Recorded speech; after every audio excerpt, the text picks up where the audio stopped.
Hi, this is Ned Siegfried from Siegfried & Jensen. As proud sponsors of BeliefCast, we hope you are inspired by Todd's weekly podcasts, which contain so many courageous stories of recovery and personal growth. Remember, it's not what happened in the past that matters, it's what happens in the future. We invite you all to work hard and be optimistic about your future. Enjoy today's podcast. Welcome back, everybody. This is Todd Sylvester with the Todd Inspires BeliefCast. Thank you once again for tuning in, and welcome to our new studio. This is amazing. We've got cameras now. We got obviously microphones and this beautiful living room setting, and so and I'm grateful to have one of my really good friends, Rob Eastman, join me today. He's been on the podcast a few times, and it's just gone viral with us. And you're the first one on this new set. Well, I'm excited and I'm humbled and honored. Yeah. Thanks for having me. Yeah. And Rob is the current author of Warrior in the Garden. It's a story. It's a story about his life and what he's been through. And how cool is that you're now an author of your own book? I know. I joke and I said, man, if my dad were here now, he'd be like, what in the heck? Anybody that hears Rob Eastman would never think author would be following that. So I'm like... Yeah. I'm going to take it. Yeah. Well, you know, you've been through a lot in your life, Rob, and you're a walking miracle. I've heard your story a few times. I've also heard kind of the details that a lot of times you don't share, maybe even behind the scenes. And I'm just grateful to rub shoulders with you. I consider you a friend. Yes. And I admire all the good you're doing in this world. I appreciate that. You as well. So Rob, you're a wrestling coach. You're a life coach. You're a mentor. You do courses, you coach kids, you coach adults, you coach parents on how to be better parents. I mean, you are a busy man. Tell us a little bit more about what you're doing. Yeah, so for me, when I got in recovery almost 14 years ago, my daughter was 7 months old. I could barely take care of myself, let alone a little kid. Yeah. And it was like, that's when I started figuring out that fitness was my big thing, and I needed to go do that more. It really started when my daughter started to crawl, and then she started to walk, and I'm over there having cigarettes and getting mad at her for moving around. I'm like, look, I can be that dad, or I can get in shape and be a fun dad. And so through that experience, it really just showed me how to do hard things in a safe environment. You know, pushing my body to the limits, the lessons I could learn, which then I was a terrible employee and I was a good athlete. Yeah. So I just took what I learned in psychology and applied it at fitness, and we're training people for free at the park. That's kind of how I got into coaching. Like, I didn't choose to be a life coach. Like, It chose me. People, you know, my dad was a state senator. My uncle's one of the 12 apostles. I had a different upbringing. So when I came out as an addict, it kind of opened the doors for others to come. So they started asking for help, and I'm like, man, I need to back this with some psychology. Yeah. So I just fell in love with that and really worked with adults for a long time. And then I wanted to do the prevention piece. And the problem with that is I have great leaps and bounds working with these kids, but then over the summer they'd come back and they were right back where they were. Yeah, right. And it's like they'd get re-indoctrinated in their broken home or whatever it is. So working with the community and just kind of became the thing. Yeah. So, you know, I know a lot of people know your story, and we don't have to go into maybe all the details, but let's talk about that moment in your darkest moment. You're up on the hill behind the Bountiful Temple. Start from there. You're at the lowest point of your life. You've been through hell and back several times. You were done. Yeah. You were done being here. Take us from that point of what happened. So I'd had multiple attempts before. A few days before that, I was fully committed to ending my life. Went down, got some heroin, shot 8 balloons of heroin. Most people would have died. Yeah. I woke up the next morning and I'm like, is this hell? Do I have to keep waking up and it's Groundhog Day and I never get to escape this pain? It was only a few days later. My mom and dad came down and my dad had written my obituary and made me read it. And he said, we know you're going to die, but you're not going to do it in our basement. You got to go. So at that point I could have waved the white flag and asked for help, but I don't know how, but I still had some ego left. And I said, all right, I'll show you. And I went and slept in my car for a few days downtown and just got to a point where I was like, I can't do this anymore. You know, I had a 7-month-old daughter, wife had left, and just felt like I was doing everybody a favor and knew that everyone would be better off without me. So I went up. At this point, the only way I could see my daughter is if my parents were there to supervise. And the only way I could get back into my parents' house is if it was to see my daughter. So I set that up with the intention of going in, telling everybody I love them, stealing a gun, and going and finally ending this thing. Wow. And did all of that and went up and in rehab, multiple places, they make you play the tape to the end, do a pros and cons list. And as I got up there, there's some benches. It's called Sessions Trail, and there's some benches where you're just like eye level with Moroni on the mountain across. I remember kneeling down, just bawling and putting the gun in my mouth and having these visions of my mom and my daughter. And for my daughter, it was easy. It was like, she'll never know me. I'll never embarrass her. I'll never let her down. Yeah. Any man could come into her life and do a better job than I could. I'm doing her a favor. And for my mom, you know, I grew up religious and just really had a bad experience as far as judgment and, you know, not feeling a part of. Right. And so she was a real God-loving woman, still is. And I just remember thinking, you know what? I'm going to say a prayer to her God so that when he doesn't answer my prayer, when she dies, she can look him in the face and say, you failed me. Wow. Real spiteful, vengeful feeling. And felt like he's never answered a prayer before. And I'd prayed a lot. You know, when you get in those dark places, you pray for anything. It's like, take me, leave me, help me, cure me. I don't know what, but something's got to happen. Yeah. So I knelt down and said a prayer. I said, I don't know anything about a still small voice. I'm going to need something a little bit louder than that. And if I don't get it by the time I open my eyes, I'm pulling the trigger. And it was August 31st, 2009. And as I started opening my eyes and pulling the trigger, a firework display went off above the Bountiful Temple. And I was like, is this the sign? And shortly after that, I heard a voice and it said, is that loud enough? And I was so scared. I was so broken. I just laid there bawling in the dirt. I didn't know if somebody was standing behind me. I didn't know if I actually heard it, if it was inside of my body. And it took me probably 25 minutes to be able to regain even movement in my body. And I got up. I knew that I couldn't deny what had just happened. Right. You know, I didn't know if I believed in God. I didn't know much of anything. You know, I know the devil's real because I walked hand in hand with him for a long time, and I knew that voice I heard was not him. And went up, got back down to my car, drove home to my parents' house, gave my dad the gun, told him what I did, and I drove myself straight to the hospital. And that started my recovery journey. Wow. And is that loud enough for you? Yeah. I can still remember every time I tell that story, you know, there's those that are skeptical of anything outside of science or anything else. And I was right there with them. But I think he gave me just enough, knowing I'm not that faithful guy, that I need some experience in there. Yeah. I think he gave me just enough to know that I needed to make some changes. Yeah. Well, and since then, if you will, you've been on fire. And what I mean, right? Like the stuff you're doing in this world is amazing. And the stuff you do with kids, I mean, talk a little bit about your work with the community and really making an impact and being a mentor to these people. Yeah, I think it really started, I think most people, maybe not, maybe just me, I don't know. I was pretty afraid and ashamed and terrified of anybody knowing all the stuff that I had done. Right. And I think that's where AA for me came into play, that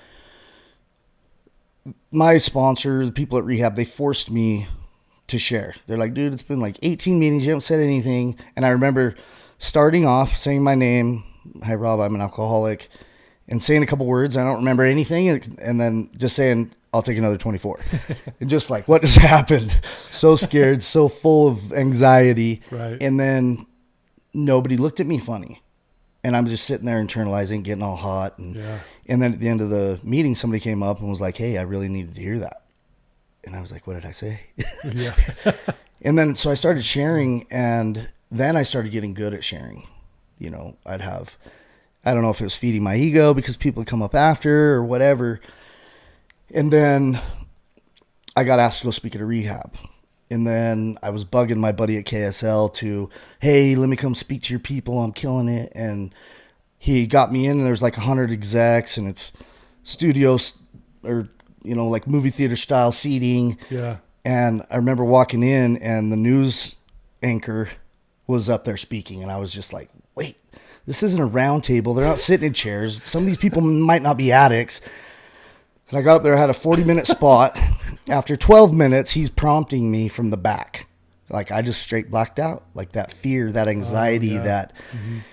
And I remember leaving that place going, I am never sharing my story again. I'm gonna hide in a shell. And then I got really good at playing, you know, the devil's always there, but questioning him. Well, is it fair to say you were bullied as a young kid a lot? And it's almost like it put you back into that, like, not bullied, if you will, but it's like it's that same response, the physiological part of, you know, you kind of cowering down. Yeah. You know, just going back to that old thinking of like, you're dumb, you're worthless, you're ugly, nobody cares. And I remember sitting in the car going, okay, if you give in to this, nothing will ever change. So secretly I went home and I started telling my story to myself in the mirror, looking at my body language, recording. And when I was asked to go speak at a high school from one of my old coaches, that he really didn't like me. I was a real pain in the butt in high school, but he knew my story, and I came in and did a really good job. And I was like, you know what, if I can impress on these kids or the community, and just kept speaking. And it was like, I don't know if you're like this or not, but I'll get a speaking gig and I'm pumped. And then on the way there, it's like, why did you do this again? I can't believe you did this. Turn the car around, call in sick, and in the fear of it. And it's like, no, that's the adversary. Like, you need to do this. Yeah, I'll tell you, Rob, I have that all the time. I mean, I've been doing this for 34 years. I've done thousands and thousands of speaking events. And I'm telling you, I have that same experience. As I'm driving there, I'm going, why'd I say yes to this? Who am I to say anything? And I'll tell you, but usually when that happens, I end up having the best experience when I go speak, if that makes sense. Yeah. Right? Yeah. So it's funny how common that is. Yeah. So with that, I started speaking, and then, you know, just who we were in the community, I felt it important. Like, for an instance, my dad was appointed the new DUI chairman, which is a big deal. Yeah. That night, I got a DUI. So he had to step down. So it's like every law he's making, I'm breaking. I'm making the newspaper, embarrassing our family, embarrassing his name, which I don't think he cared as much about that as he did. He just didn't want me to hurt. Yeah. And so I felt it necessary. You know, you hear it a lot, like, I can't get sober here. I need to move. I need to go. And it's like, nah, I need to stay. I need to put these fires out. So I started making friends with the policemen that arrested me. I started getting involved in the programs to help the community understand mental health, working with fire departments, all these different things. Of all the people I feared to see in society, I just got real big on exposure therapy. I'm doing all the things that I was afraid of. So you said something really powerful there. You went back to the people, the very cops that arrested you. I mean, and you just made a decision, like, I'm going to make it good with them. I'm going to make it right. That's amazing. The first experience was I was training people at Bountiful High in the morning early. And there were some older guys, you know, like our age, but there was one a little bit older, and he kept staring at me. And I'm like, I know that guy from somewhere. And at the end, after I got done training with the clients, I went over there and I said, hey, do I know you? He's like, Eastman, I know who you are. I'm Officer Ross. I arrested you a bunch in high school. And in that moment, I like shrunk, and I was like, I'm years clean. Like, it doesn't matter. Like, I need to talk to this guy. Tell him thank you for holding me accountable. And me and him, he ended up he's the chief of police. So we worked on a lot of projects together, and just, he kind of became a mentor to me. And I found everybody's human. Yeah. You know, he was doing his job. I was out burning the city down. And it's like, to be able to come back from that and develop real relationships. Then I started going around to my doctors saying, hey, if I ever come in here, blacklist me. Like, I started slamming doors and apologizing. Like, my 20-year reunion, I think I spent probably 90% of it apologizing to kids that I may have bullied because, I got bullied. So the only way to fight back, I became the bully. You became the bully, yeah. And apologizing. And it's crazy that 20 years later, how many people were like, you know what? You know how much that means to me? Wow. It's like we don't know the pain we cause because we're just reacting or protecting with bad coping skills. Right. So then it just became like, you know what? I need to clear this deal. I think it's, what is it, Billy Madison when he's got the kill list and he calls and he's got the lipstick and he takes him off. I didn't want to be on anybody's kill list, Right. I created so much chaos that I wanted to be the light at the other side of that, showing people that it's possible. And for me, early was like saying sorry was like, that was not happening. I would just make it your fault somehow. Yeah. Which I think they call gaslighting now. Yes. Yeah, right. I had a gas flamethrower, and it just came down to where I didn't want to have to be scared anymore. I didn't want to hide, and that's and what I'm hearing too, you just here are my fears. I'm going to go face every single one of them. Yeah, and it was pretty easy because, well, it was made easier because growing up, like we had the nicest cars. My dad owned car dealerships. I had big Jeeps. We had pretty decent money, so that became my identity. And then right after I got out of rehab the last time, my wife left, the bank took everything I owned, and my dad died. And at that point, it was like, don't have the pretty wife. I don't have the cool stuff. And my dad, who would pay for that when I couldn't, is now gone. And so I had to refigure, who am I without them? Yeah. And that really gave me no choice but to look in the mirror. And at the start, I didn't love what I saw. Didn't love how I felt. And so taking those action steps is really what pushed me to just really enjoy. I'm a bit of an extremist, people would say, but took a cage fight off of Facebook at 35 years old because I didn't want to live in fear anymore. Skydiving, rock climbing, just doing everything that I was afraid of. I saw this video of you. I think it might have been yesterday or the day before. You're doing this tricep workout with the bar. It looked like you had 300 pounds on there, and you're just like just nailing it. And then I saw one where you're at the top of this slide at this pool, and you just jump off to the side. And anyway, I love the way you live your life. You live it to the fullest now. You have energy. You love helping people. Like the passion you have, man, it's infectious, dude. You probably know that, but I'm like, you inspire me from a distance. I mean, I know we don't hang every single day, but I see the stuff you're doing, and I promise you, I got a cold plunge in my backyard. You want to know why? Because of you, dude. Seriously, I saw Rob once. He's sitting in his backyard in this freaking trough with ice up to here, and he's just like not even moving. I'm like, how is that guy doing this? And you talked about the importance of doing hard things. Yeah. And I honestly, Rob, seriously, I was like, I'm going to do what Rob's doing. It inspired me to go, I want to do hard things.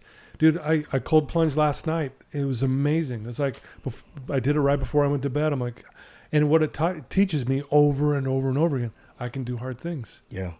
I think that's... But I hope I see that in you. I appreciate that. And it's like, we try... Some people don't like all the posts. Some people don't. It's like, you got to live out loud, especially in recovery. And if we don't tell our story, who's going to? Ooh. And you are loud, dude. But I love that. That's what makes you, Rob. You're amazing. Like, I got to share this, and I share this a lot, but it really chokes me up when I think about it. And you'll appreciate this. And this describes you perfectly. So I had a client that came through our program here at Wasatch Recovery. And every now and then I'll have the clients stand up and just share something that's on your heart today. Well, I don't care what it is. And this guy stands up, dude, and what he said changed my life. And I put it to my memory. And this actually describes Rob Eastman. Here's what he said. I tried to find myself I could not see. I tried to find my God eluded me. I tried to find my brother, I found all three. And that's you.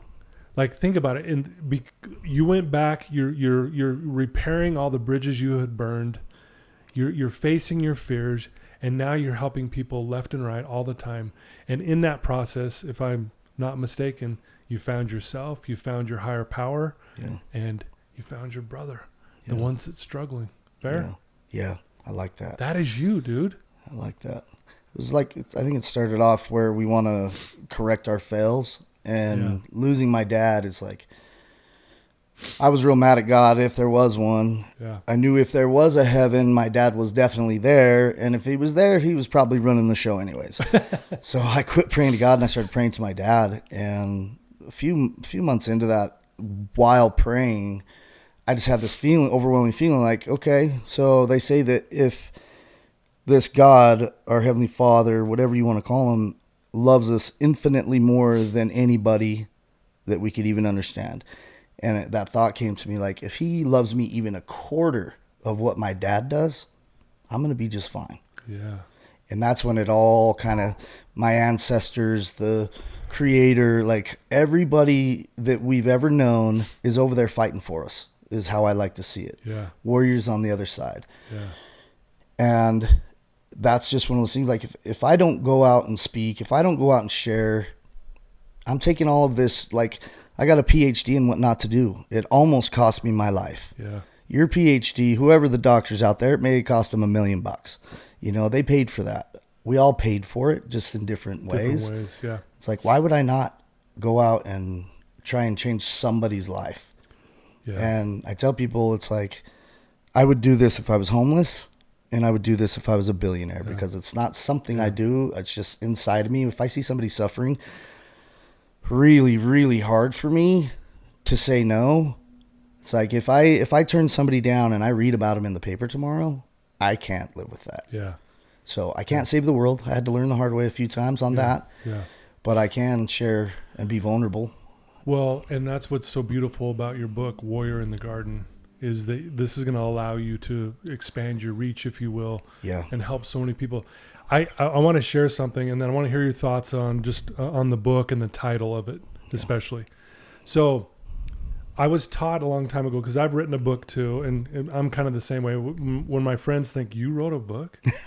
Like, you didn't even read a book in high school. I know, right? Like, I didn't even read a book. Anyway, so I was told by a very important person in my life that said, if you want to leave a legacy, see, if you ask that question to your clients, even, hey, how do you leave a legacy? They'll say, live a good life and treat people good. That's all good. But when we're dead and gone, that will be forgotten. Yeah. The only way we can leave a legacy is if we write our story down. So this is you.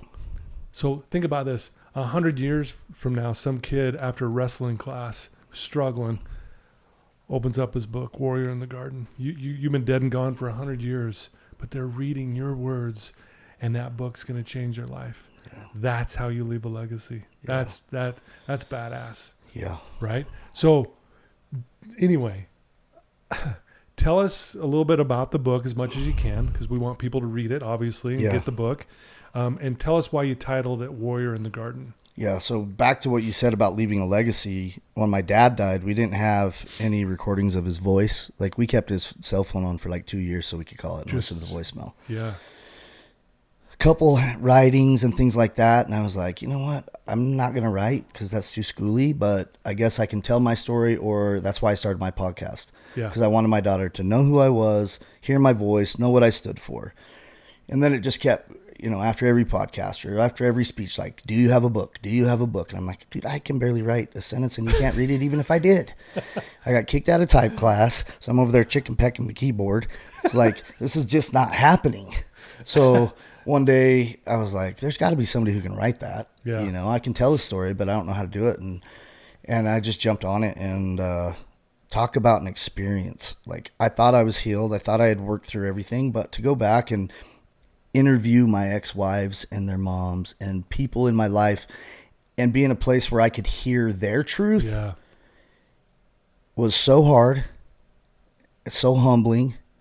Like, I grew more. We went up to my condo for 8 days and did dictation and all of these things and interviewed people. And it was like to sit and listen to the pain I caused and the appreciation to allow them to share it how they saw it without standing up for myself or anything else. And it was like, and then I remember I started reading like the 25th chapter or something. And in this book, I went all out. Like, there's no more to hide. Yeah. And I remember reading it and getting so scared and so insecure. Like, people are going to read this And I remember my writer telling me, say, this isn't about you. This is for other people to help them change their life. It's like, if you're afraid, if you're still living in shame, you're not in recovery. If you can't tell your story, you're not past it. Right.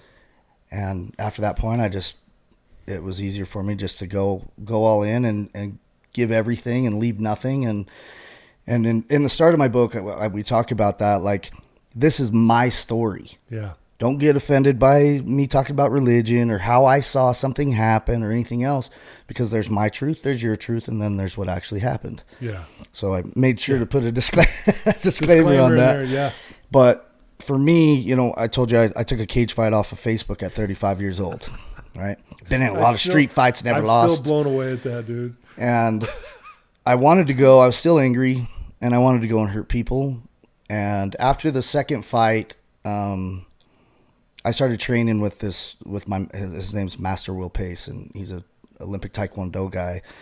And I thought I was going to go in and start getting trained to be this deadly weapon, but he taught me honor and discipline and patience and all of these things. And it's like the deadlier I became in my martial art, the more calm I was in the real world, because I wasn't having to operate out of fear anymore. And during that time, I saw a saying. It says, the student asked the master, you teach me to fight, but you talk about peace. How do you reconcile the two? And the master replied, it is better to be a warrior in the garden than a gardener in a war. Ooh. And I thought about that, and it's like, that's the only thing we can do is be honest with our kids. Yeah. Like, hopefully these things don't happen to them, but prepare them for what's really coming. Teach them about boundaries. Teach them about red flags. Teach them about, like, you don't drink. Like, if you drink, this is what can happen. I hope you don't, and I'm here for you if you do, Yeah, and it's like, there's a real weird stigma. I'm sure it's everywhere else, but here with a very strong religious stronghold and things like that. And I don't hold any angst against anybody, but living up to these expectations and being ashamed if you don't add up, rather than just saying, hey man, I can learn from that. Yeah. And those pile up. And so I've lived, I've got all these sayings tattooed on me. It's better to stand and fight. If you run, you will only die tired. It's like I spent my life running from my anxiety, from my depression, from being bullied, all these things that I didn't like about myself. I just stuffed with drugs and alcohol. And then eventually, it didn't matter how intoxicated I was, I still hated myself. Yeah. It quit working. So there's two options at that point: take your life or start facing things. So everything I do is with a warrior mentality. Like, this arm is literally my armor tattooed on with the straps to remind me that I fight a battle every single day. And so when it came down to finding the title, your artwork's beautiful, by the way. Thank you. Yeah, I love it. To the title, it was just a simple, like, that's what it needs to be. Yeah. This book's about a little boy who got bullied and got protected rather than prepared, and that didn't pan out well. Yeah. And there's the ups and downs and the fails. And one thing that people open up to me pretty quick. Like, kids that have gone to therapy for a year, I get more out in 5 minutes. Parents are like, how did you do that? I'm like, well, look at me. They know I'm not going to judge them. Well, not only that is, they just automatically know, well, this guy's been through some stuff. Yeah. I can listen to this guy because he gets it. Yeah. So it's like, if I'm willing to go all in on all my deep, dark secrets, hopefully somebody will be a little more prepared to share the first one. Yeah. And then the next one. Yeah. And then the next one. And that's like, we all need to prepare for spiritually, mentally, physically. Yeah. Hopefully nothing bad happens, but unfortunately, a lot of bad things happen. Right. And it's all how you handle those situations. So say that phrase again. It's better to be a warrior in the garden than a gardener in a war. Gardener in a war. Wow. What a fitting title for you. Yeah. Man, wow. Amazing. And that just plays into, whether I'm working with an adult, I'm always working with the inner child, or I'm working with the child who's just coming up and seeing things for the first time. Yeah. We're all in the same boat. Some people just fake it better. Yeah. It's like, if I made a post today, it's like, mental health is the one thing humans share in common, is that we struggle. Yet it's the one thing that's so hard for everybody to talk about.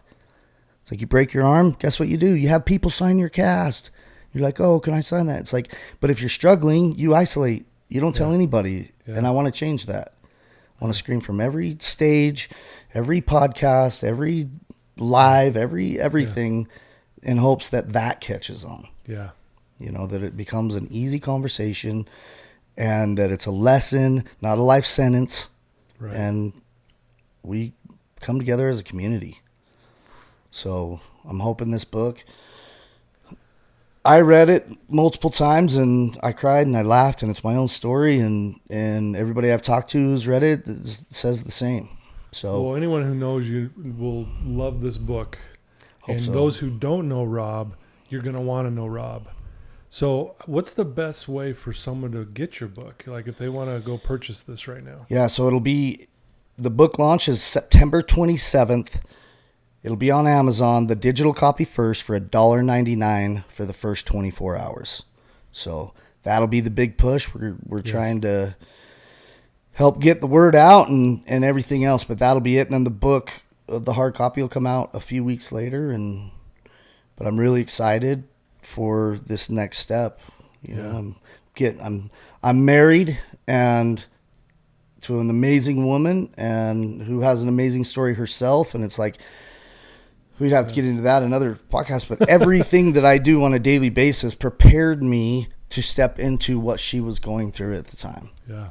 And you know, being a father, I've been a part-time dad. You know, I get my daughter every other weekend and half the summer, and then stepping into full-time with 3 boys and just trying to be that figure and example. It's like, man, if I hadn't have gone through what I went through, I would have no idea what to do. Yeah. So it's like, it's kind of funny when you get into these situations and you sit back and you're like, oh, that's why I went through that. It's like just preparing, like either you prepare yourself or the universe is going to do it for you. It's better to prepare yourself first because it hurts a lot less. I want to jump back just a little bit because you said something really profound, and I want our listeners, especially the parents, to hear this. You said that you were protected but not prepared. Will you elaborate on that? Yeah, so I think that's a very important. Yeah. So I was speaking to doctors and therapists. I can't even remember what the group was called, but I got up there and I said, look, so I'll use myself as an example. I was ADHD. I couldn't sit still in class, so I got all these special privileges, and my mom protected me from being bullied. She just hugged me and make me feel better.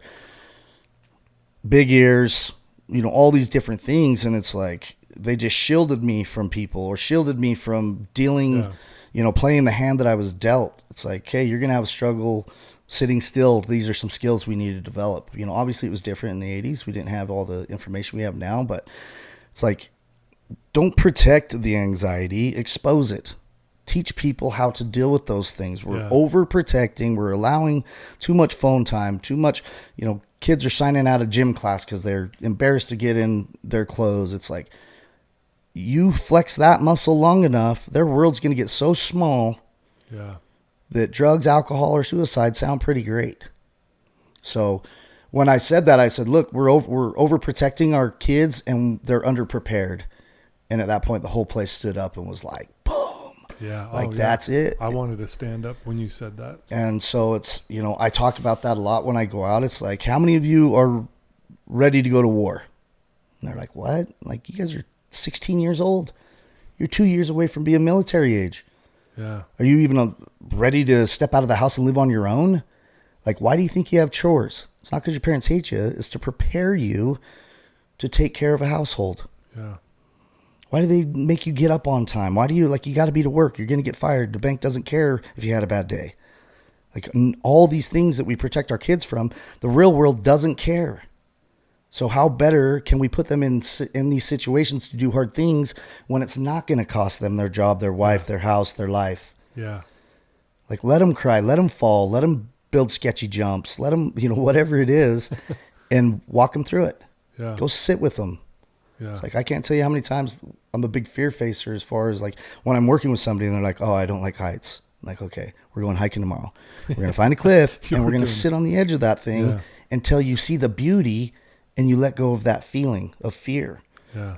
And it's like, if we can, you don't have to go sit on a cliff for the rest of your life, but you need to be able to do anything that you're afraid of. See the beauty in it versus the fear. Yeah. I love that too. One of the principles I try to teach my clients is what we focus on increases. Yeah. So if we focus on the fear, it's just going to magnify and it's going to shut us down, versus what you're saying, let's focus on the beauty of it. Yeah. Look at the beauty out there. Therefore, now that increases versus the fear. Fair? Yeah. Yeah. And it's like, I'm sure you've read the 5-second rule. Yeah. It's like you literally have that choice. Like as soon as I feel anxiety or something, I have a choice. I can think more about the feeling of it, or I can ask it why it's here. I always take 10 deep breaths, ask myself if I've eaten, because most of the time it's because I haven't eaten. It's crazy how much that played into my life. Yeah. And then what just triggered that response? And then I either go correct it, Yeah. or I jot it down, and I know that next time something like that comes around, that I'm going to be better prepared. But forever, I was fetal position, could only talk to my mom at 31 years old. Like, just couldn't do it. I was. And you saying that, people who know you probably are like, wow, you know, especially these kids. Yeah. That was you? Yeah. You know, they can't even probably imagine that. But that's what I love about you. You did something about that. You faced your fears. You walked through it. The part that really stood out to me too in your story, Rob, is, I mean, there's so many great things, but that you went back and you became friends with the actual police officers that arrested you. And again, just that in itself says a lot about you, right? Yeah. And anyone listening to this, I mean, how beautiful that is. If there's someone in your life that you're avoiding or this and that, is go face the fear and make it right. Yeah. I think there's so much power in that. Yeah. There was one thing that kind of brings that up. My best friend committed suicide right a few days after my 21st birthday that he threw for me. And it was like, I met him in 6th grade, protecting him on the playground from bullies. He was tall and lanky. I was short and feisty, and we had an amazing relationship because I could protect him at recess and he could do my homework. He was smart. Perfect team. But we developed this like almost like soulmate. I was closer to him than any male I've ever in my life. And then the day I got the call that he had gone missing, and then we found him a few days later, it was like, did he tell me he was going to do this and I was too drunk, or I blew it off? Like, what did I do wrong? And then shortly after that, I heard through the grapevine that his family held me accountable. And for 18 years, I feared seeing his family, running into them, anything. And then I got really, I didn't dare call the parents, so I called the sister. I said, hey, I want to come talk to you. And I went out there and I shared a little bit about that. And she looked at me like I was an idiot. She's like, we love you. Danny was sick. Like, this has nothing to do with you. And I was like, dude, I have carried this stone for freaking 18 years of fear of being the one. And it was like, man. And then I was like, I'm going to call their parents. I'm going to call their parents. And I never did. So I'm sitting at a wrestling tournament and I'm walking up the stairs on my phone and I look up and there's his mom and dad. And we all just started bawling. Oh, wow. And I got him tattooed right here. It says my story isn't over with his initials. And they're pretty strict Mormon people. But we just sat and hugged and I told them the story and they're like, I am so sorry you carried that. And it was like, how much of what we feel, how much shame is even ours to carry? It's like it was massive for me. Every time I started getting sober, I'd think of that and it'd make me use again. It's like all these things we did. It's like at some point we got to put them down and look at it. Yeah. What got us there? Is it ours? And so for me, I can't carry anything anymore. Yeah. It just eats me up, and I know that I'm way better if I just get it out and I put it in their court. And the hard part, like in rehab, I wrote a kind of a 4-step apology to my ex-fiance, and it was beautiful. And then I called her and I read it on the phone. And I thought she was going to be like, oh, come back to me. She's like, is that it? I was like, yeah. She's like, don't ever call me again. I was like, what? I just apologized. Like, what are you talking about? Like, that was so good too. Yeah. And in that moment, I remember going back and having to work through it with the group and having a pity party. But then it was like, you know what? The apology's not for me, them. It's just to clear the slate and allow them to react however they want. Yeah. I can't control that, but I can control making my wrongs right. Yeah. So I try and live by that. And, you know, it goes back to the book. It's like, I have a book to write. I have 10 more after writing this one. You know, stories inside of the book that could be their own book. Oh, for sure. And I want my daughter to be proud. I want her to know her dad. I want my grandkids to know me. I want their grandkids to know me. And, like you said, a legacy. Yeah. And that's just on a personal level, not including all the other people. And I'm sure you get the same, get random people like, hey, you saved my life. Hey, you really changed this. I'm like, who's this? It's pretty, that reminds me that people are watching. Yeah. And what we do, it's really not even ours to keep, For sure. So and I love what you said earlier, live loud, right? Yeah. If we don't own our story, it owns us. So let's share it. Yeah. Right. Man, wow. I could talk to you all day, Rob. You're amazing. This book is amazing. Again, go get this book. We'll have the links in the show notes and all that stuff. But man, this book's going to be all of Rob right here. I mean, all of this energy and this power and this freaking firecracker here, man. Yeah, I'm excited. It's going to be good. And I hope it helps a lot of people. And well, you know how the old cliche, if it could save one person, but there's a lot of truth to that though. Yeah. Like if there's one kid out there that was thinking about ending their life and they read your book and they go, you know what? If Rob can do this, why can't I? And I'm going to follow what he's telling me to do. I mean, think about that ripple effect of that person saving their own life because what they read from you. Yeah. The ripple effect of that. So it's not just one life, really. It spreads out to everyone and their whole circle of influence. And so, I don't know. Yeah. I think you'll save way more than one, but I'm just saying.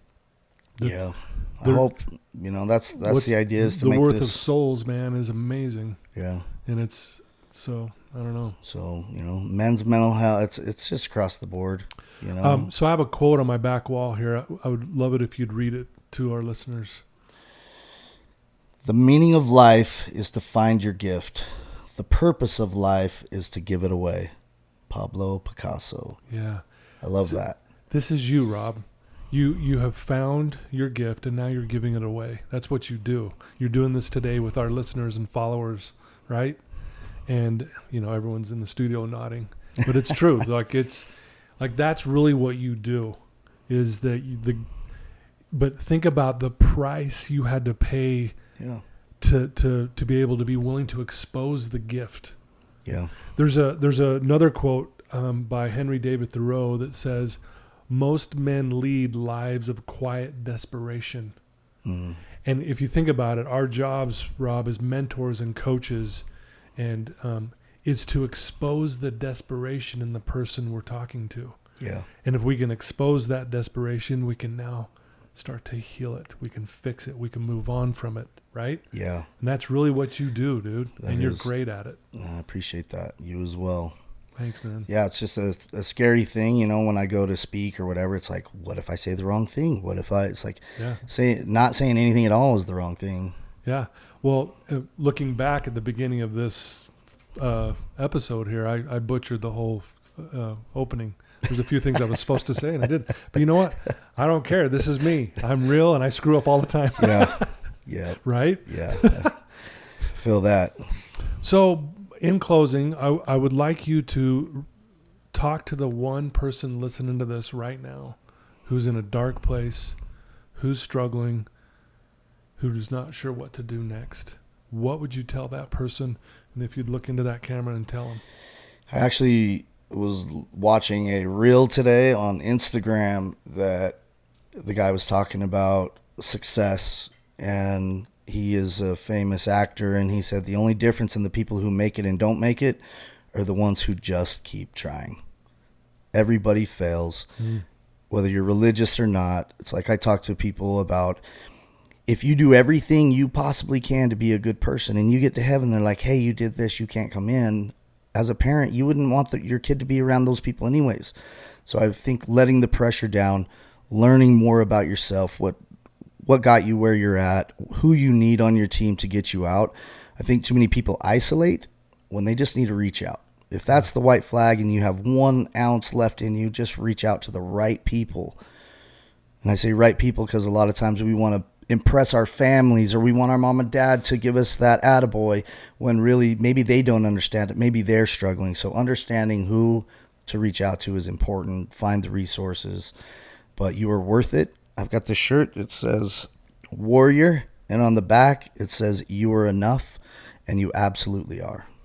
Yeah. Wow. Beautifully said, Rob. You are a warrior, and I'm grateful to know you. Grateful to call you a friend. Thanks for doing this again. I think this is your third or fourth time on the show. I appreciate it. So I was telling my wife on the way up here, I said, I've met a lot of people, but you're the only person I've ever asked to mentor me.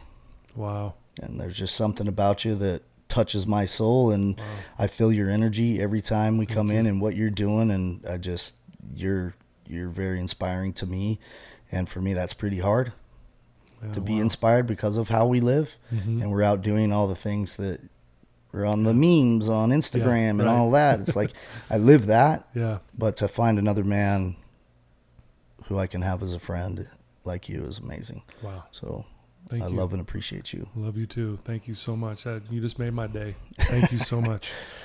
Well, you know what? That was beautiful. Guys, there you go. Rob Eastman. He truly is the warrior in the garden. Go get his book. Share it with your family and friends. Tell them to get the book. If you have a family member who's struggling, get them the book, because I promise you it's going to touch their soul. And that's what they need, especially in their darkest moment. And so we'll have the links in the show notes. You'll be able to link right to it and get this book. We're going to help Rob get to a bestseller. That is our goal, because so many people need to hear this. And I can't thank you enough. What I failed to mention in the beginning is I want to thank my sponsors, Siegfried and Jensen, Wasatch Recovery, and Thread Wallets. You guys, thank you for believing in me. It means the world to me. And thanks for all of you tuning in. I mean, tell me this wasn't amazing. If you didn't feel something in this, I don't know what to tell you, because I promise you did. This is so cool. First time in this studio where we're filming things, and I couldn't have a better guest to kick this off with than Rob. So I appreciate that. Thank you for your time, my friend. Thanks for having me on. September 27th. It's $1.99 for the first 24 hours, so you can buy a whole bunch and send them out to people that you love. It's a great read. It'll definitely touch in your inner child and kind of take you through this wild up and down roller coaster and end with some love and passion. Beautiful. Well, like Rob said, you're enough. Thanks for tuning in. Until next time, love you guys.